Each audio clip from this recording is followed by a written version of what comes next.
Bismillahirrahmanirrahim. Assalamualaikum warahmatullahi wabarakatuh. Alhamdulillahi ala ihsani wa syukru lahu ala taufiqihi wa amtinani. Asyhadu an la ilaha illallah wahdahu la syarika lahu ta'ziman li sya'ni wa asyhadu anna Muhammadan abduhu wa rasuluhu da'ila ridwani. Allahumma salli alaihi wa ala alihi wa ashabi wa ikhwani. Hadirin dan hadirat yang dirahmati Allah Subhanahu wa taala, para bapak dan ibu-ibu, para wali-wali murid yang dimuliakan oleh Allah Subhanahu wa taala. Pada kesempatan bahagia ini kita akan bahas tentang bagaimana cara untuk menanamkan nilai-nilai keimanan kepada anak-anak kita ya. Sungguhnya sebagaimana kita ketahui, anak-anak adalah anugerah yang sangat besar yang kita rindukan, kita nantikan. Kita bisa lihat bagaimana seorang yang belum dikaruniai anak, maka dia berusaha untuk bisa punya anak ya. Terkadang harus berobat dengan biaya yang mahal agar bisa punya anak. Sampai ada yang bertahun-tahun ya dengan kesedihan, kegelisahan ya, tidak punya anak. Terutama ketika dia melihat teman-temannya sudah punya momongan, sudah punya anak, maka kegelisahan, kesedihan semakin bertambah. Maka dari sini kita tahu bahwasanya anak-anak benar-benar anugerah dari Allah ya. Makanya ketika Allah Subhanahu wa taala menyebut tentang anak-anak, Allah sebutkan sebagai anugerah. Kata Allah, yahabu liman yasha'u inathan wa yahabu liman yasha'u adz-dzukur aw yuzawwijuhum dzukranan wa inathan wa yaj'alu man yasha'u aqiman. Sungguhnya Allah Subhanahu wa taala yahabu, yaitu menganugerahkan kepada orang yang Allah kehendaki inathan, yaitu anak-anak perempuan, dan Allah juga menganugerahkan kepada sebagian orang anak-anak laki-laki saja, hanya punya anak laki-laki, dan sebagian orang au yuzawwijuhum dzukranan wa inathan, dan di antara mereka ada yang Allah berikan anak laki-laki dan anak perempuan. Jadi Allah menamakan anak-anak dengan anugerah. Demikian juga Allah sebutkan bahwasanya anak-anak merupakan perhiasan kehidupan dunia. Kata Allah Subhanahu wa taala, al-malu wal banuna zinatul hayatid dunya. Sungguhnya harta dan anak-anak adalah perhiasan kehidupan dunia. Maka sungguh bahagia jika seorang telah dianugerahi oleh Allah Subhanahu wa taala anak-anak, baik anak laki-laki, baik anak perempuan, atau dia memiliki dua-duanya, anak laki-laki dan anak perempuan. Karena itu ketika kita tahu bahwasanya anak-anak adalah anugerah yang besar, maka kita harus sadar bahwasanya anak-anak adalah amanah. Amanah tersebut ya harus kita tunaikan dengan baik ya.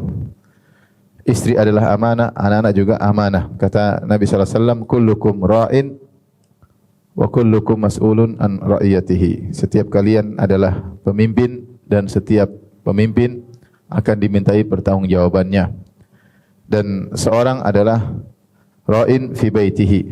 Seorang laki adalah pemimpin di rumahnya. Maka dia akan dimintai pertanggungjawaban atas semua yang ada di bawah kepemimpinannya, tentang istrinya, tentang anak-anaknya, tentang pembantunya kalau tinggal di situ, dan semua yang ada tinggal di rumahnya adalah tanggung jawab sang lelaki. Dari sini ikhwan dan akhwat yang rahmati Allah Subhanahu wa taala, maka kita tentunya ketika diberi anugerah anak-anak, kita ingin anak kita menjadi anak-anak yang beriman, anak-anak yang saleh ya, dan salehah. Karena apa artinya anak-anak jika ternyata anak-anak tersebut badung, nakal ya, kemudian durhaka ya. Kalau anak-anak menjadi anak yang saleh dan salehah, maka benar-benarlah kita merasakan kebahagiaan yang disegerakan. Saya sering menyampaikan, kalau seorang punya anak yang saleh, nurut, bertakwa kepada Allah, rajin ibadah, seakan-akan nikmat surga yang disegerakan ya. Tapi sebaliknya, jika seorang orang tua memiliki anak-anak yang badung, nakal, durhaka, maka seakan-akanlah siksaan neraka yang disegerakan. Maka kaidah menyatakan kita harus berusaha payah untuk mendidik anak-anak agar kita berbahagia di kemudian hari. Dan benar bahwasanya hidayah di tangan Allah Subhanahu wa taala, tetapi peran orang tua untuk meraih hidayah tersebut sangat besar. Dari sinilah Rasulullah sallallahu alaihi wasallam bersabda, "Kullu mauludin yuladu 'alal fitrah." fa abawahu yuhawidanihi au yunassiranihi au yumajjisanihi. Sungguhnya setiap anak dilahirkan di atas fitrah, yaitu kecondongan untuk melakukan kebaikan. Dia ketika dilahirkan sudah ada file-file yang lebih condong untuk diarahkan kepada kebaikan, kepada tauhid, kepada akhlak yang mulia, kepada keimanan. Ya, jadi anak dilahirkan bukan kosongan, tapi sudah ada file-file yang Allah taruh di situ. Nanti kita akan jelaskan. Tetapi fa abawahu yuhawidanihi, ya. Tapi kedua ayahnya, kedua orang tuanya, ayah dan ibunya menjadikan dia Yahudi, au yunassiranihi, atau menjadikan dia Nasrani, au yumajjisani, atau menjadikan dia Majusi. Ini dalil bahwasanya pengaruh orang tua sangat besar terhadap anak-anak. Benar, kita tidak pungkiri bahwasanya anak dipengaruhi oleh banyak hal, lingkungan, HP, ya, kemudian pendidikan yang dia terima. Ini semua mempengaruhi pembentukan, ya, karakteristik anak.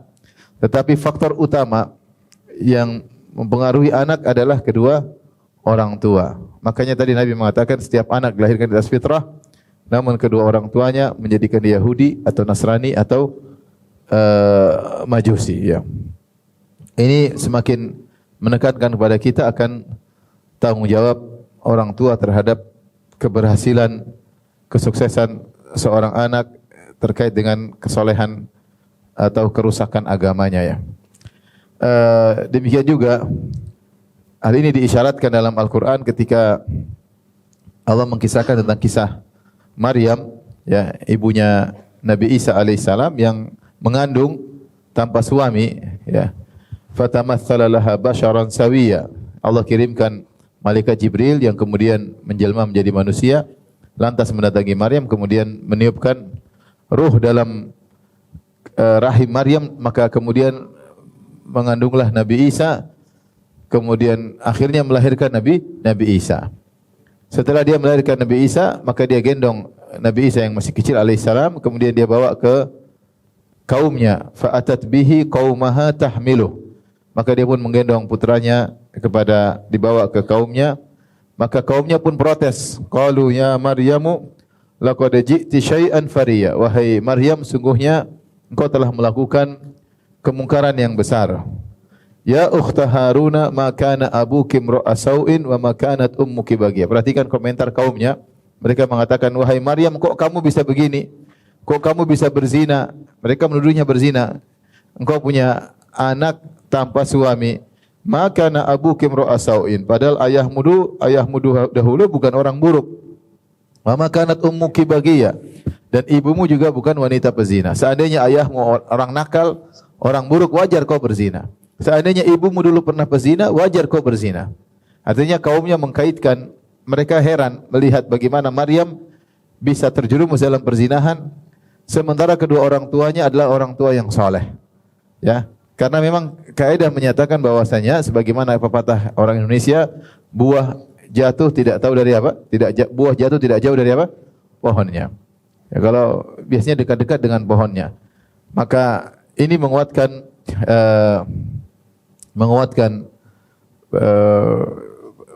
hadis Nabi sallallahu alaihi wasallam, ya, mendukung hadis Nabi bahwasanya pengaruh orang tua sangat besar. Dari situ ini tanggung jawab yang besar bagi kita semua orang tua, dan kita rata-rata udah punya anak. Ada yang anaknya 1, 2, 3, 4, 5, 6, ada yang anaknya 10, ada yang anaknya 12. Ada yang anaknya 12 enggak? Belum ada. Maka ini semua berada di pundak kita.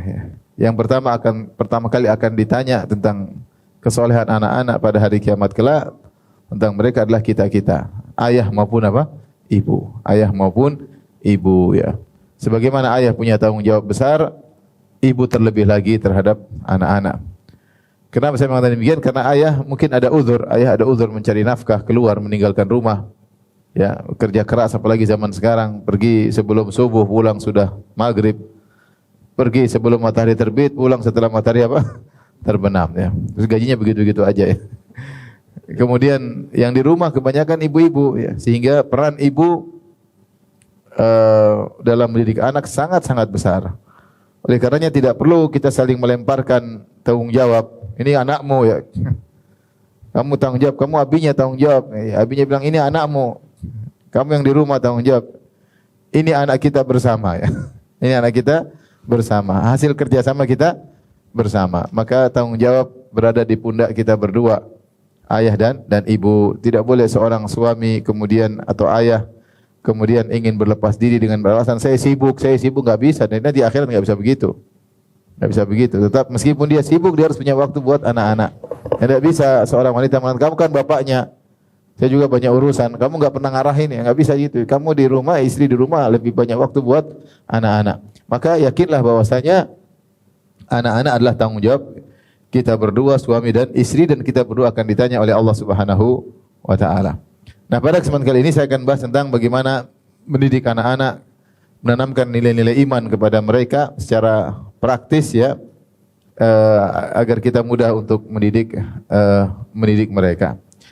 Yang dimaksud dengan keimanan sebagaimana akidah Ahlussunnah wal Jamaah, yaitu al-iman adalah i'tiqadun bil jinan wa qaulun bil lisan wa amalun bil arkan.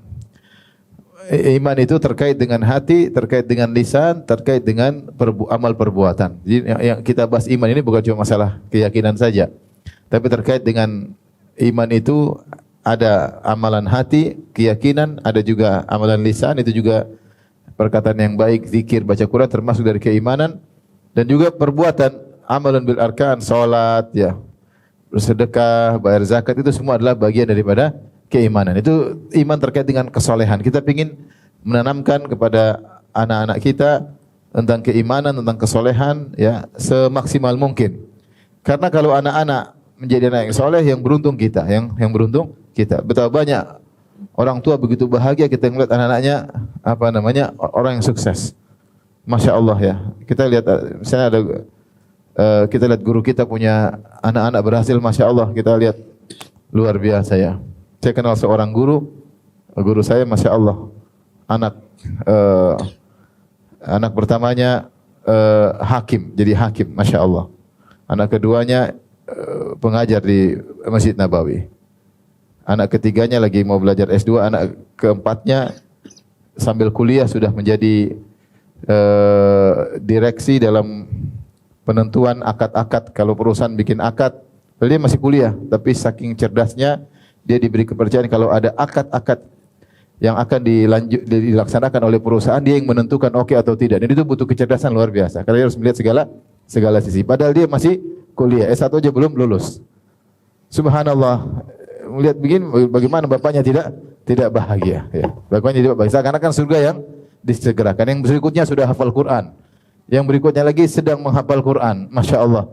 Kita lihat orang seperti ini bahagia atau tidak? Bahagia. Coba satunya, anak pertamanya bajingan, anak keduanya bajingan nomor 2, anak ketiganya bajingan nomor 3, ya menderita. Maka kita berusaha payah dengan minta tolong kepada Allah Subhanahu wa taala. Kalau anak kita berhasil, kita yang apa? Yang bahagia. Yang pertama bahagia kita. Tapi kalau anak kita nakal, mau kita banyak duitnya, mau kita hidup di rumah mewah, anak nakal sengsara kita sengsara. Kemewahan untuk menimbulkan kebahagiaan, kemewahan rumah ada memang peran membuat kita bahagia, tapi rusaknya anak mendominasi. Kita punya uang banyak, mobil mewah, anak nakal, sengsara kita. Sengsara, ya. Sengsara kita menghadapi kesengsaraan tersebut, belum apa kata tetangga, belum kata keluarga, belum bikin masalah di sana, bikin masalah di sini. Pusing, pening ya. Ya. Anak-anak seperti ini bikin orang tua cepat mati ya. Oleh karenanya menurut saya, ikhwan dan akhwat yang Allah Subhanahu wa taala, kita sedang berjuang untuk bisa mendidik anak kita saleh, kita berjuang. Kalau kita sudah berjuang semaksimal mungkin, ternyata anak badung, itu di luar kemampuan kita. Yang penting di hadapan Allah kita sudah bisa berhujjah, ya Allah, saya sudah berusaha, saya sudah mendidik, saya sudah mengarahkan, saya sudah berdiskusi, saya sudah main dengan dia, saya sudah semuanya sudah dilakukan. Kalau anak masih badung, ya sudah. Seperti ujian yang Allah berikan kepada Nabi Nuh alaihissalam. Tema saya, kita berusaha, dan usaha kita ketika mendidik anak-anak itu berpahala di sisi Allah Subhanahu wa taala. Kita mendakwai anak-anak, kita ngobrol dengan mereka, kita memenuhi kebutuhannya, ini semua pahala yang sangat besar. Terlepas berhasil atau enggak berhasil. Terlepas berhasil atau tidak berhasil. Taib, ikhwan dan akhwat yang dirahmati Subhanahu wa taala, maka berikut ini ada beberapa contoh praktek praktis yang bisa kita lakukan dalam membina keimanan anak-anak. Yang pertama misalnya dalam rangka membina akidah mereka. Bagaimana cara membina akidah mereka? Sudah saya sebutkan tadi bahwasanya Allah ketika menciptakan Azza wa Jalla, ketika menciptakan manusia dipasang file oleh Allah yang disebut dengan fitrah. Jadi bukan diciptakan dengan kosongan. Fitrah tersebut terkait dengan keimanan, juga terkait dengan kebutuhan-kebutuhan duniawinya. Dan itu berlaku pada manusia maupun pada hewan-hewan. Seperti hewan dilahirkan tahu-tahu bisa ini, tahu-tahu bisa meskipun enggak ada yang ngajarin. Kenapa? Dipasang file. Seperti bayi ketika lahir dia sudah ada file. Begitu ditaruh di puting ibunya, langsung dia bisa nyedot. Dari mana dia tahu bahwasanya untuk mendapat susu tersebut harus disedot, ya. Itu dari sananya. Seandainya dia tidak dikasih file tersebut, suruh satu profesor, satu alam semesta ngajarin dia enggak bakalan bisa tahu. Caranya gini nak, disedot itu dia enggak paham. Dia belum tentu dengar apa yang kita bicarakan, baru lahir mungkin enggak dengar, enggak melihat. Tapi Allah pasang file. Sehingga ketika namanya fitrah. Ketika dia lahir, ditaruh di puting susunya, dia langsung bisa apa? Nyedot meskipun tidak ada yang mengajarinya. Itu yang disebut dengan apa? Fitrah. Seperti kalau kita dewasa laki-laki punya insting fitrah untuk menyukai lawan jenis. Itu dari mana? Dari sananya memang dipasang seperti itu. Kita lihat lawan jenis kita tertarik. Nah, itu namanya fitrah. Itu namanya fitrah. Ini fitrah terkait dengan keduniaan. Ya, Allah berfirman dalam Al-Qur'an, "Sabbih isma rabbikal a'la alladzi khalaqa fasawwa alladzi qaddara fahada." Walladzi qaddara fahada. Yang telah menciptakan, menyempurnakan penciptaannya. Walladzi qaddara fahada, yang memberi ukuran-ukuran atau ketentuan-ketentuan untuk sang makhluk, wahada, dan memberi petunjuk. Memberi petunjuk maksudnya diberi petunjuk untuk bisa menjalankan kebutuhan-kebutuhan duniawinya. Allah kasih insting-insting bagi hewan yang kita kenal dengan fitrah, sehingga dia bisa menjalankan kebutuhannya. Nah, manusia pun demikian, ada insting terkait dengan kebutuhan duniawinya dan ada insting atau fitrah terkait dengan kebutuhan ukhrawinya. Manusia ketika diciptakan dia punya kecenderungan untuk bertauhid. Dia punya kecenderungan untuk mengetahui yang berhak disembah adalah Tuhan. Dia punya kecenderungan untuk benci dengan kesyirikan. Manusia kalau lihat ada orang nyembah sapi, kalau fitrahnya masih lurus dia pasti enggak setuju. Manusia kok nyembah sapi? Goblok nih orang. Kok sapi disembah?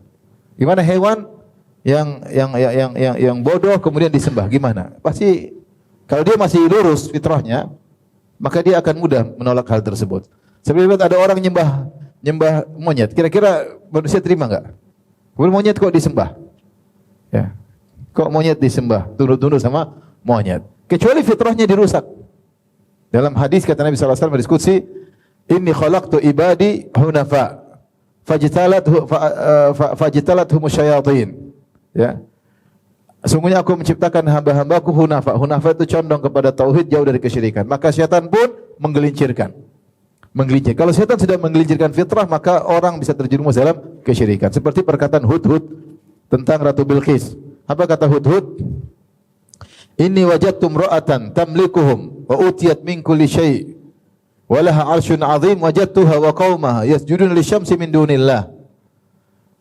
Wa zayyana lahum asy-syaitanu a'malahum fasaddahum 'anis sabil." Ya, kata Hudhud, aku mendapati seorang wanita yang menguasai rakyatnya, itu Ratu Bilqis dan rakyatnya. Ya, dan dia memiliki singgasana yang agung. Wajadtuha wa qaumaha yasjudun lisyamsi min dunillah. Aku dapati dia dan kaumnya sujud kepada matahari. Kenapa bisa mengatakan ini syirik? Hudud mengatakan wa zayyana lahumus syaitanu a'malahum, tapi syaitan menghiasi. Syaitan menghiasi. Kita seorang tahu matahari bukan Tuhan. Matahari kalau Tuhan dia tidak bisa, dia cuma terbit pada waktunya, terbenam pada waktunya. Terus tidak pernah konstan begitu kegiatannya jutaan tahun atau ratusan tahun atau ribuan tahun. Ini bukan Tuhan. Tuhan kok konstan begitu aja, enggak bisa apa-apa, cuma gitu. Tapi ketika syaitan menghiasi, maka seorang bisa membenarkan kesyirikan. Mungkin dikatakan ini matahari sumber kebaikan, kalau tidak ada matahari maka manusia akan mati, tumbuhan tidak bisa hidup, tidak akan keluar ini macam-macam, ya. Bayangkan kalau dunia gelap terus. Ketika syaitan menghiasi, akhirnya orang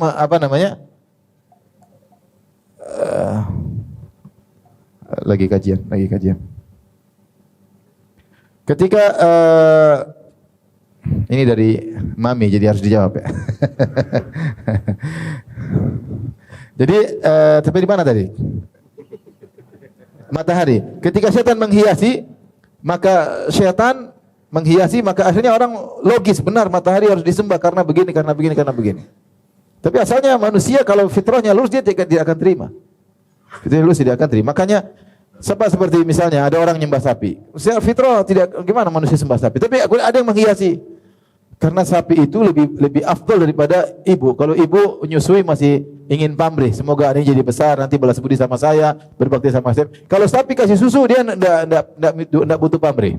Dia ikhlas ketika mengasih susu buat apa? Manusia. Maka ibu lebih afdal dari sapi lebih afdal daripada apa? Mama. Benar atau tidak? Ya tidak benar lah, sapi bahlul ini. Cuma setan menghiasi sehingga semuanya bisa jadi benar. Ini maksud saya bawakan ini supaya kita tahu bahwa untuk mendidik akidah anak sebenarnya mudah. Sebenarnya mudah ya. Seperti anak-anak saya tidak pernah mendidik secara khusus harus begini, tapi dengan terbawa sendiri dia tahu tentang tauhid. Kenapa? Karena fitrahnya ada. Ya. Makanya orang yang ateis dia akan berlawan dengan fitrahnya. Dia mau bilang Tuhan tidak ada, tapi fitrahnya bilang Tuhan ada. Dia akan bertarung dengan fitrah yang ada dalam file yang Allah pasang dalam dirinya. Sehingga tidak gampang menjadi ateis, tidak gampang. Karena dia harus dalam gejolak dalam hatinya. Makanya disebutkan orang ateis dalam kondisi terdesak dia pasti angkat tangan. Dia pasti minta sesuatu kepada Zat yang Maha Kuasa. Saya punya teman orang Bali, dia sering nemani orang-orang untuk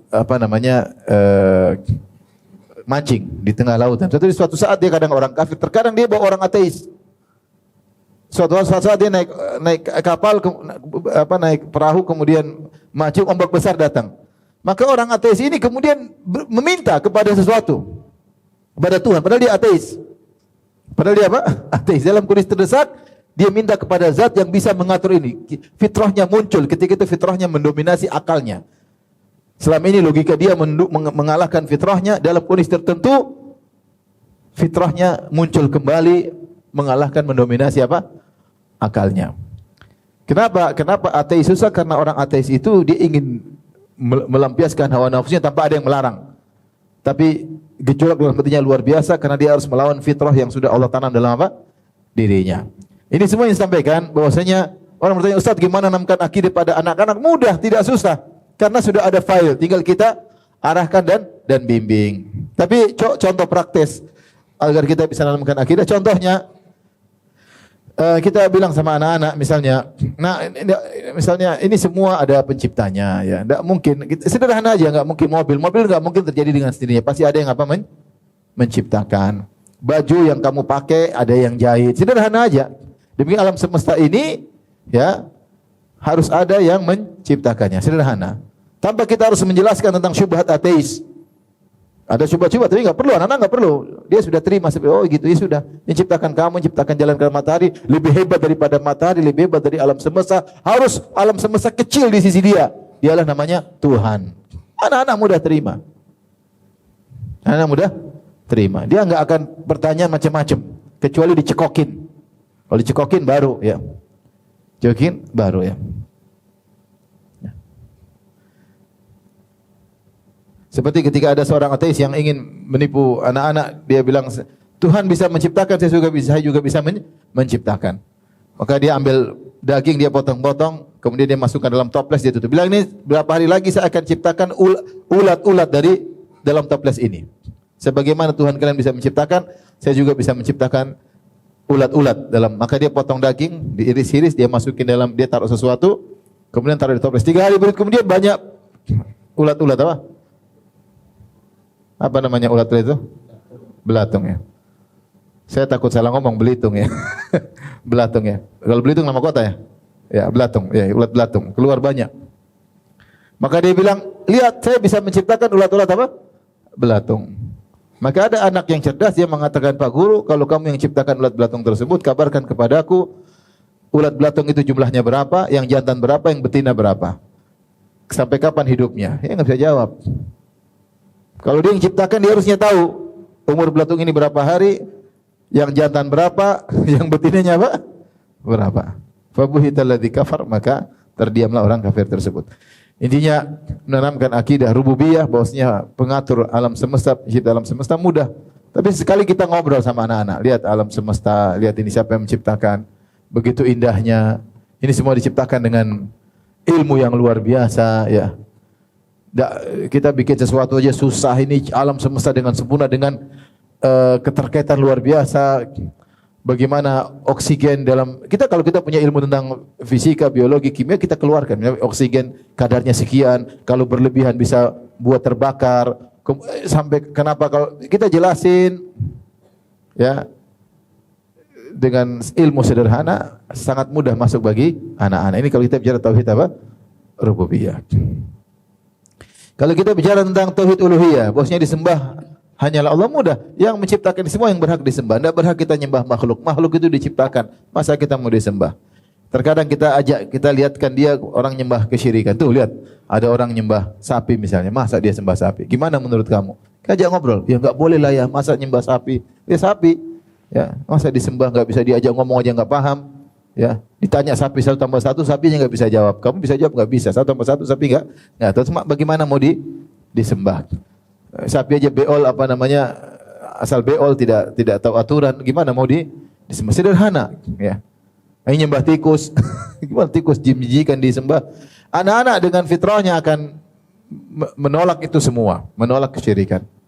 Lihat ada orang minta-minta, misalnya kita buka klip di YouTube nih, ada orang minta-minta sama mayat. Gimana menurut kamu? Ya enggak benar, mayat ya, mayat aja kita yang mandikan, kita yang kafankan, kita yang sholatin, kita yang kuburin, kemudian bagaimana bisa disembah? Kalau dia masih fitrahnya jalan, tidak dicekokin dengan syubhat, dia akan mudah menerima. Jadi ada momen-momen kita gerakkan fitrahnya, kita hidupkan lagi fitrahnya, kita mantapkan fitrahnya. Jika anak mudah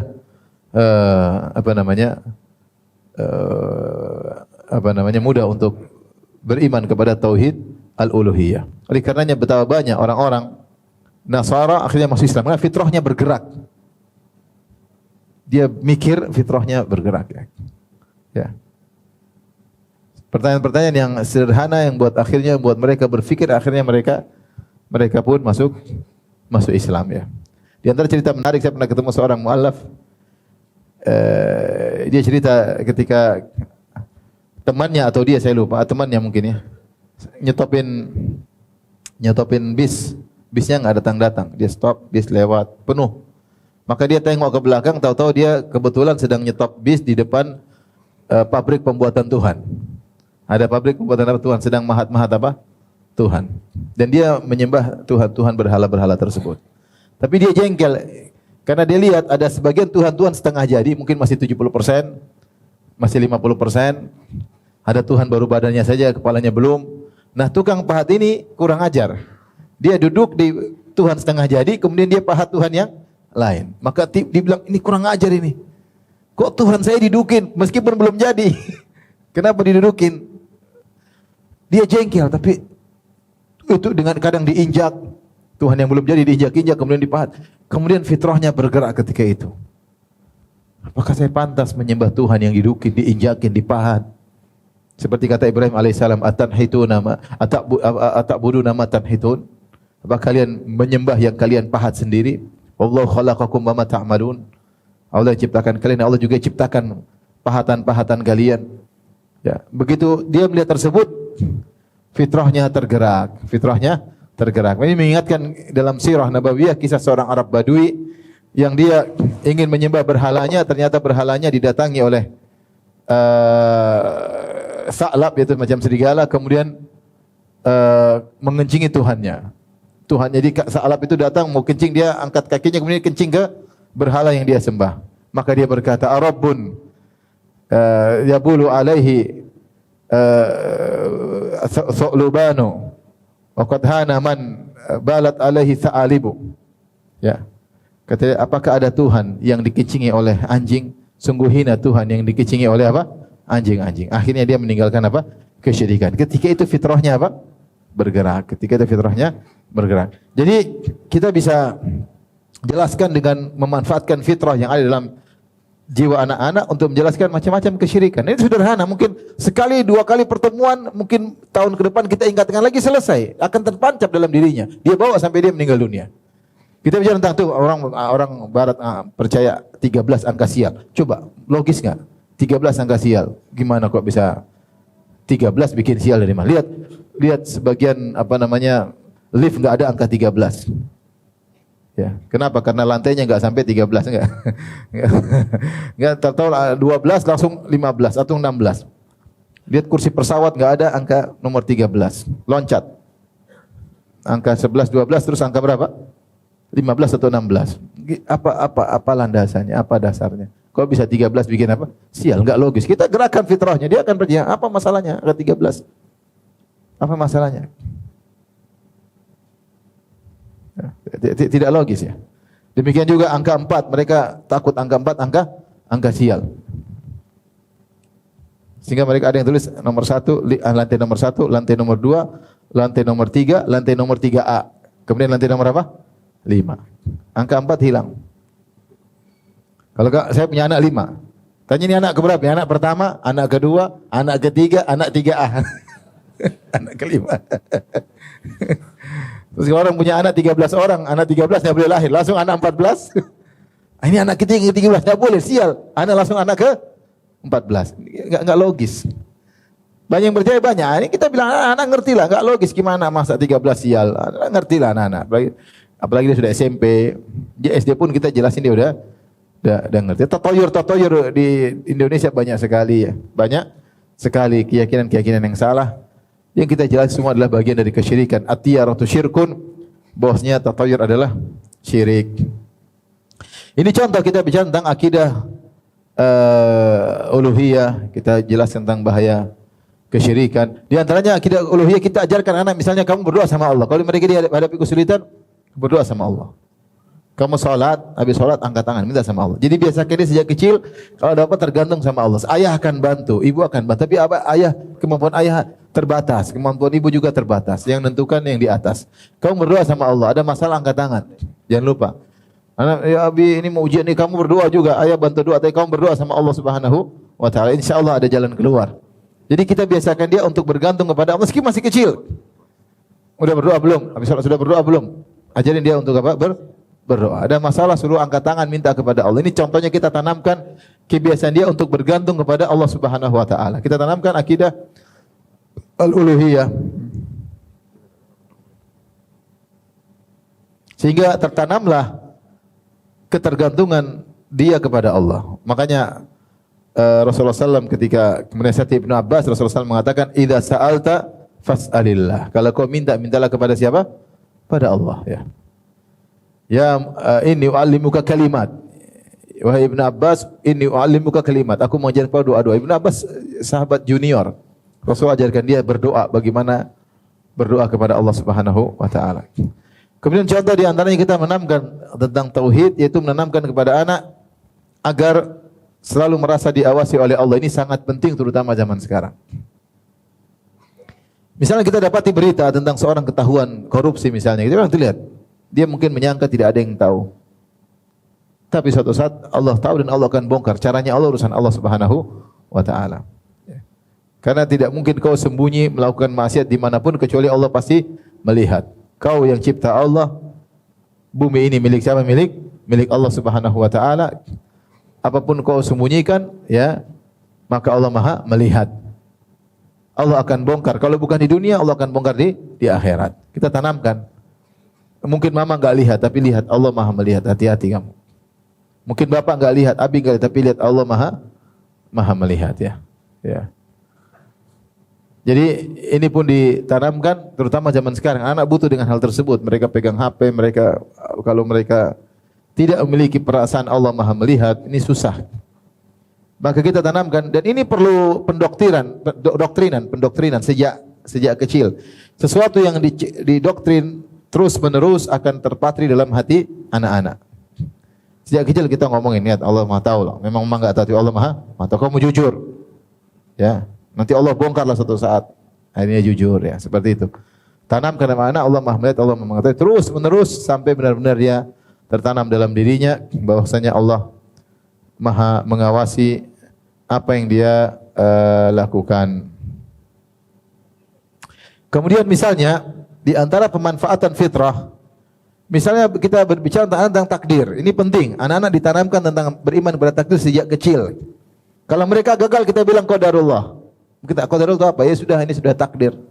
Sudah tercatat di Lauhul Mahfuz. Bosnya kamu akan begini. Sederhana aja. Padahal masalah takdir adalah masalah yang pelik. Tapi karena ada fitrah manusia, orang mudah beriman dengan takdir. Bosnya semua sebelum terjadi sudah dicatat oleh Allah. Bahkan ibu-ibu di kampung, bahkan mama saya dulu tidak ngaji, ada masalah ya sudah takdirnya begitu nak. Mama saya nggak pernah ngaji ngomong begitu.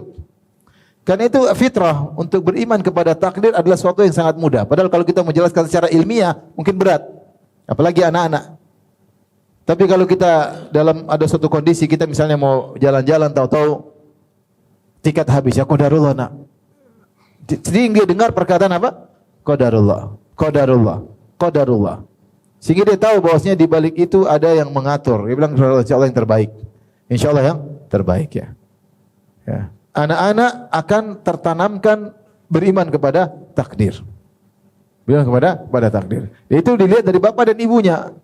Beda kalau ada masalah kemudian bapak banting, ibu banting, dia nggak pikir qadarullah lagi. Ada masalah dia akan niru banting sana, banting sini. Kalau bapaknya, ibunya ngelempar 2 piring, nanti anaknya 4 piring ya. Karena setiap masalah dia melihat ayah dan ibunya tidak mengatakan qadarullah, tapi emosi. Maksud ini contoh yang sederhana bahwasanya pembahasan tentang iman kepada takdir. Kalau kita mau jelaskan secara akidah Ahlussunnah dengan detail itu sulit. Kadang-kadang otak kita terkadang terima atau tidak, terkadang logika kita main. Tapi karena ini sudah terpatri, ada filenya, ada fitrahnya, maka orang mudah menerima. Orang mudah menerima. Saya katakan sebagai bukti, ibu saya dulu sering mengatakan qadarullah. Sudah digariskan kayak begitu mau diapain lagi. Beliau tidak pernah belajar di pondok, tidak pernah. Tapi mungkin dia dengar sekilas, kemudian dia imani, mudah. Kenapa mudah diimani? Karena ada apa? Fitrah. Nah kalau kita sering tanamkan pada anak-anak, karena dalam kehidupan ini banyak sekali hal-hal yang tidak sesuai dengan kita inginkan. Sejak kecil anak-anak pingin begini dikasih ini, pingin begini dikasih ini, dia nggak setuju. Kita bilang qadarullah, qadarullah. Kita tanamkan masalah takdir sejak dini. Kalau kita sering mengucapkan qadarullah, qadarullah satu kejadian berikutnya, anak-anak akan terbiasa. Sehingga terpatri dalam diri mereka iman kepada takdir ini sangat penting dalam kehidupan mereka, dalam menghadapi ujian-ujian kehidupan. Karena banyak kejadian-kejadian tidak sesuai dengan keinginan kita. Ya. Ini perlu ditanamkan pada anak-anak. Contoh, ngajarkan anak-anak supaya tidak sombong. Orang tua kita kalau kita dapat sesuatu kita bilang fadlun minallah, ini karunia Allah. Fadlun minallah. Jangan kita bilang oh ya abi memang jagoan. Ini dia ikut sombong seperti abinya. Bahkan lebih sombong dari gaya apa? Abinya. Saya cerita kemarin waktu saya hajian, kita menghadapi sesuatu yang sulit. Situasi yang sulit ketika hajian. Ada seorang orang tinggal di Saudi, orang Arab. Dia kerja, dia ngurusin berat. Kita nunggu kepastian bagaimana dia berusaha, dia ngobrol sama merayu bagian muasasah atau sampai akhirnya berhasil dan resmi. Maka saya kagum. Saya bilang sama Jambaji itu orang luar biasa. Begitu saya ketemu, Masya Allah, kata dia, fadlun minallah. Kata dia, ini dari Allah. Itu bukan ustadz padahal. Itu orang biasa di Arab Saudi. Dia bilang apa? Fadlun minallah. Karena udah terbiasa sejak kecil dengar seperti itu. Coba kalau kita, oh iya, kau belum tahu saya jagoan ya. Saya sudah lama kerja seperti ini. Kau nggak tahu betapa sulit, tapi kalau saya yang bikin lewat. Kita begitu sering dengarnya seperti itu. Masalahnya kita akhirnya ujub sebagaimana bapak-bapak dan nenek moyang kita yang ujub. Situasi membuat seperti itu, kita terpengaruh dengan orang tua kita, mungkin tetangga kita, teman-teman kita yang kalau ada suatu sombong. Tapi kalau kita ada keberhasilan bilang fadlun minallah. Ya abi cuma berusaha tapi ini semua karena karunia Allah. Anak-anak sering dengar sehingga hilanglah kesombongan dari diri mereka. Mereka sudah dididik sejak kecil untuk menyandarkan segala kenikmatan kepada siapa? Allah Subhanahu wa taala. Ini praktik sederhana yang harus kita terapkan orang tua dalam kehidupan sehari-hari. Setiap ada keberhasilan kita bilang alhamdulillah, fadlun minallah. Karunia dari Allah Subhanahu wa taala. Anak-anak sering terdengar sehingga nanti kapan-kapan dia berhasil, dia menjawab fadlun minallah. Ya, fadlun minallah. Dan itu kita lihat anak-anak misalnya anak guru-guru kita, anak-anak syekh, begitu mereka enggak sombong. Fadlu minallah. Sejak kecil diajarkan untuk tawadhu, diajarkan untuk menyadarkan keberhasilan kepada Allah, bukan untuk menyombongkan diri sendiri. Tapi ini contoh-contoh praktis menanamkan nilai-nilai keimanan. Kemudian kita bicara tentang rukun iman. Rukun iman ada apa? Rukun iman kepada Allah, pada malaikat, pada kitab-kitabnya, kepada para rasul, ya, pada hari akhirat, pada takdir. Ya, misalnya masalah akhirat, kita jelaskan saja konsep surga dan neraka. Jelasin sama anak-anak. Hati-hati kamu nakal masuk neraka loh. Neraka itu api itu udah panas 70 kali lipat. Kita jelasin. Ada neraka? Ya ada. Gak mungkin kita gini-gini saja. Lihat tuh orang satu bunuh, satu di ini, satu ini. Gak mungkin. Ada tanggung jawab hari akhirat. Udah mati nanti dibangkitkan. Ada tanggung jawabnya. Anak-anak insya Allah udah terima. Gak tanya apa bisa dibangkitkan. Itu enggak. Itu kaum Quraisy. Kafir Quraisy. Anak-anak insya Allah udah terima. Bisa dibangkit? Iya, dibangkitkan. Ada fitrah mereka. Tenang, kita punya senjata fitrah. Kita jelasin ada surga, ada neraka, dan dibangkitkan, diminta pertanggungjawaban. Fitrah mereka membuat mereka mudah untuk apa? Nerima. Hati-hati, kau masuk surga enggak? Surga ada apa? Surga kau minta apa saja ada. Minta apa saja, minta mobil-mobilan ada. Dinosaurus ada kalau mau, kalau minta. Jadi masih kecil pengen dinosaurus, kalau besar minta bidadari, cuma masih kecil. Minta apa saja mau. Jadi gini, minta pesawat helikopter ada. Semuanya kau minta ada. Anak-anak. Dan itu mudah, tidak susah. Makanya saya sudah praktekkan untuk membuat mereka beriman kepada ada surga dan neraka, tidak susah. Sederhana kok. Cuma harus kita omongin. Jadi fitrah tersebut kita gerakkan sehingga keluar lagi. Fitrah file yang kuat tersebut nampak lagi. Kita ingat tentang hari kebangkitan, bertanggung jawab. Kalau kau ditanya Allah bisa jawab enggak? Hati-hati. Kamu akan ditanya sama Allah. Kalau ketemu Allah kau bisa jawab enggak? Ditanya.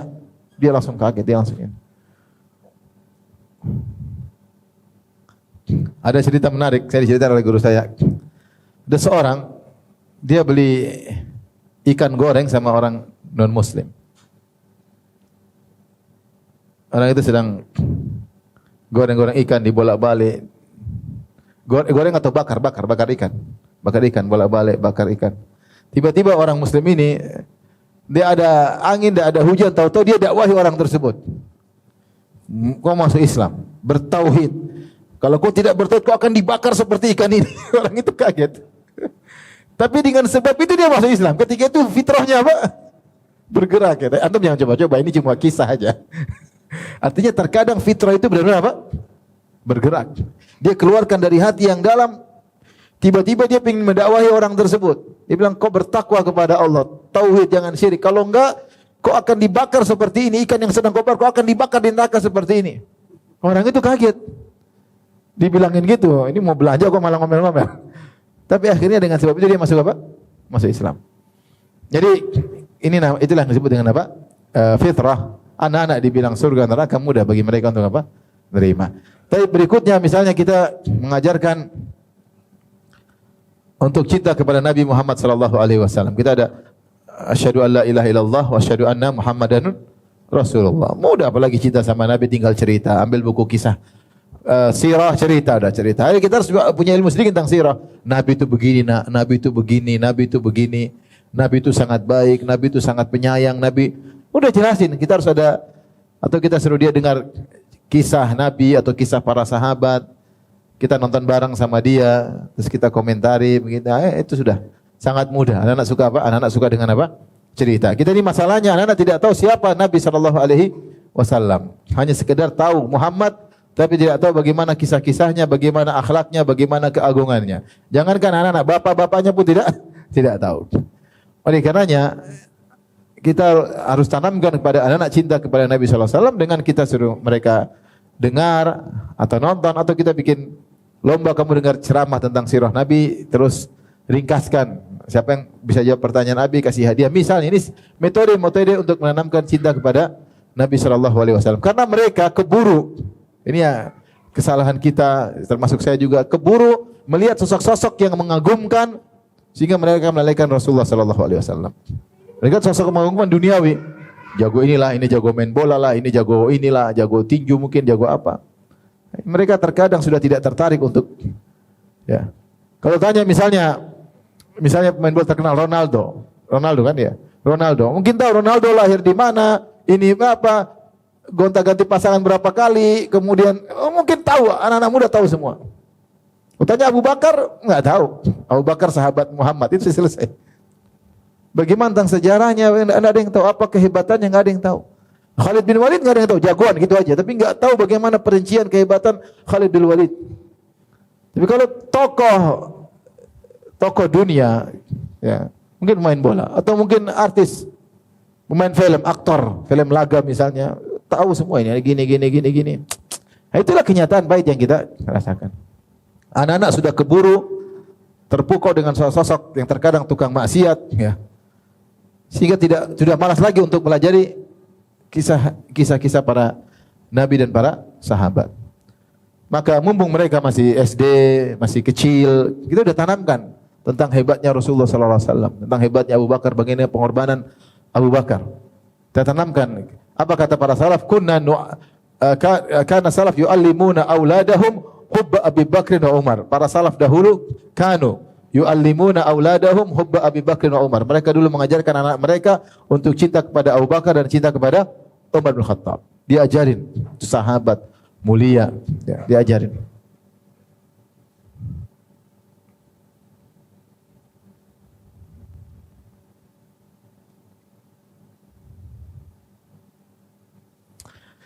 Baik, mungkin di antara yang perlu kita perhatikan juga selain masalah keimanan, misalnya masalah ibadah. Masalah ibadah ya kita ajarkan juga anak-anak untuk beribadah. Ini butuh perjuangan ya. Ajarin anak-anak salat 5 waktu. Sejak umur 7 tahun kita sudah mulai suruh. Kita temani, dia belum bangun kita bangunkan. Kita ajak ke masjid, ini butuh perjuangan. Ya. Alhamdulillah sekarang banyak sarana dimudahkan, ada pondok, ada sekolah-sekolah seperti boarding school ya, SMP. Kalau SD sebaiknya anak-anak sama kita ya. Mereka mungkin full day. Tapi kita tinggal, karena kita merasakan kebersamaan SMP dia masuk pondok sudah selesai. Kita udah jauh dan udah jarang ketemu anak-anak, ya. Tapi itu membantu anak-anak untuk bisa lebih dekat kepada Allah Subhanahu wa taala. Tapi kalau masih SD sama kita ya. Kita bangunkan sholat subuh, kalau perlu kita ajak ke masjid ya. Istri juga membantu. Ya, anak-anak apalagi lebih dengar perkataan mamanya daripada bapaknya. Jadi mamanya memang harus ekstra untuk menyemangati anaknya ya. Bapaknya bilang, "Nah, ayo ke masjid." Udah biar dia tadi main terlalu lama, tidur aja. Itu repot kalau begitu. Nanti anak sakit biar dia tidur dulu, nanti aja bangun jam 7. Repot. Gimana kita mengajak anak ke masjid, mamanya suruh tidurin. Belum balik ya, meskipun belum balik 7, 8 tahun, 9 tahun, Rasulullah suruh 7 tahun, sejak 7 tahun suruh diajar untuk apa? Untuk sholat ya. Maka kita ajarin. Ajar wudu, lihat bagaimana cara wudunya, kalau salah kita benerin. Sholat, coba nak sholat depan Abi, gimana sholat? Baca apa? Rakaat pertama. Kalau salah kita benerin, seperti itu ya. Oh, gurunya sudah benar ya. Jadi anak-anak juga merasa diperhatikan, dan biasanya ajaran-ajaran dasar seperti tidak akan dilupakan oleh anak-anak. Anak-anak Abi pernah ngajar saya begini, Abi pernah bilang begini. Itu jadi patokan mati bagi mereka ya. Oleh karenanya ibadah penting ya. Dan kita harus sabar mendidik anak-anak untuk salat ya.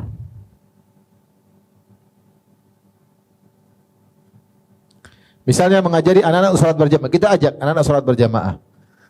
Sebelum sampai di masjid, di tengah jalan kita ingatkan, nak, di masjid enggak boleh ribut, enggak boleh ngobrol sama teman. Nak, masjid rumah Allah Subhanahu wa taala, bukan tempat loncat-loncat. Nak, masjid bukan main karate di situ. Kita doktrin terus. Nah, sampai di masjid dia tenang, Allahu Akbar. Karena semua sudah. Tapi kalau kita enggak ngomong gitu, sampai masjid ketemu temannya, karate di situ. Dan itu kejadian. Wah, ribut sini berlalu sama udah. Tapi kalau dalam perjalanan meskipun 5 menit atau 1 menit, 2 menit kita ngomongin nak samping Abi. Saya kalau salat sama anak saya mulai lihat saya balik kepalanya. Dia lagi saya balik kepalanya. Dia ruku, saya turun kepalanya, saya pegang, saya perhatikan ya. Nanti saya kasih tahu enggak boleh seperti itu ya. Ya seperti itu berulang-ulang insyaallah terbiasa ya. Anak-anak juga sebagaimana antum imannya naik turun, anak-anak juga. Akhirnya juga naik, imannya apa naik? naik turun. Suatu saat anak saya yang masih kecil tahu-tahu subuh-subuh dia bangun sendiri, kemudian dia buka pagar sendiri sampai istri saya videoin. Ah, ini imannya lagi naik nih. Sama dengan kita, iman juga naik apa? Naik turun. Sebagaimana kita perlu dikontrol, anak juga perlu apa dikontrol. Tahu-tahu nggak ada angin, nggak ada hujan, tahu-tahu dia bangun sendiri sebelum subuh, kemudian dia wudu sendiri, kemudian dia buka pagar sendiri, pakai jubah sendiri, pergi ke masjid sendiri. Masya Allah. Coba kalau gini tiap hari. Tapi kan ternyata nggak demikian. Anak-anak imannya naik. Ini peran orang tua sangat besar dalam hal ini. Bilang, nak, kalau di masjid 27 kali lipat. Kamu sholat sini 4 rakaat, sana seperti 4 kali 27. 27 kali 4 berapa?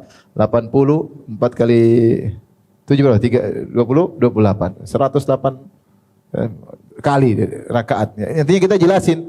Jadi mereka apa? Semangat ya. Semangat. Anak kadang-kadang dia diskusi. Tadi pagi anak saya diskusi. Abi, saya mau umroh juga, saya mau ke Saudi. Tapi saya nggak mau putar-putar di Ka'bah 7 kali, katanya. Capek, rame. Ini kan kita perlu diskusi. Dia mau ke Saudi tapi main-main aja, nggak mau apa?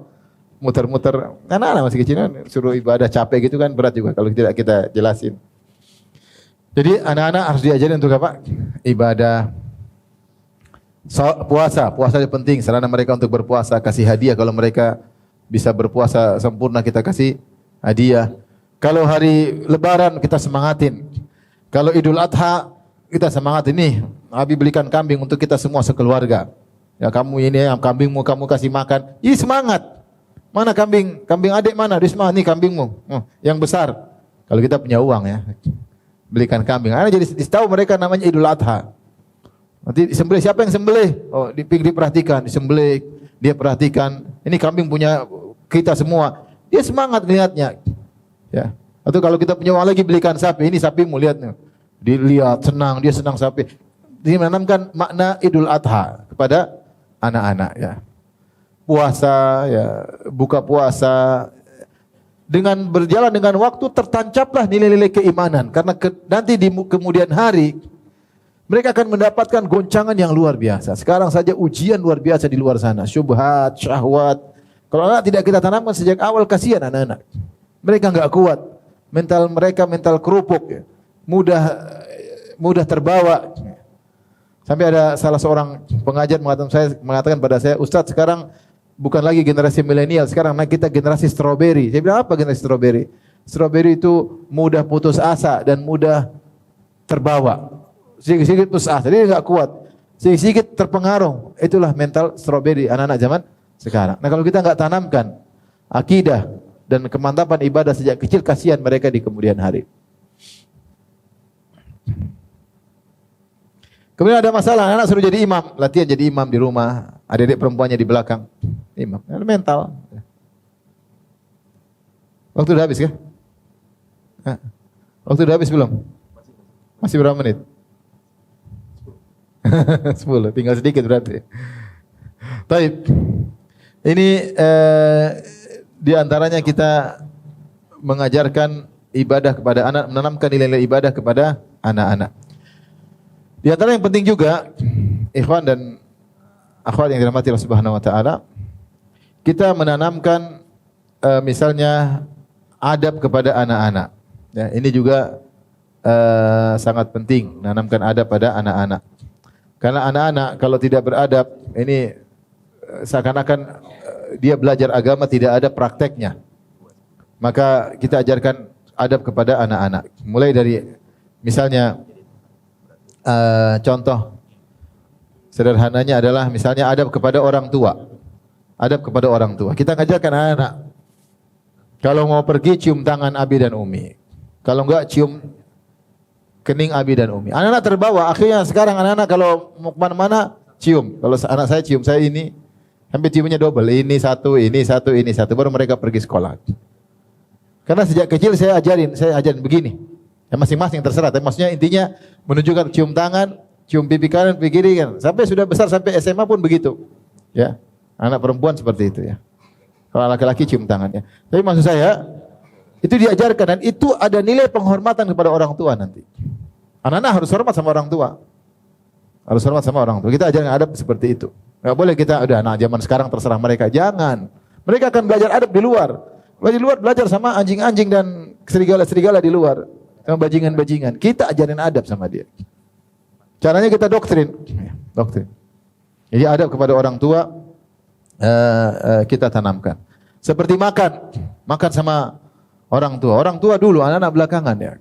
Nanti anak sudah selesai kamu makan. Kalau kita makan bareng boleh. Kalau enggak misalnya kita lagi sama tamu, anak-anak belakangan. Saya pernah makan di teman saya di Utama, sekitar 80 kilo dari kota Madinah. Perkampungan.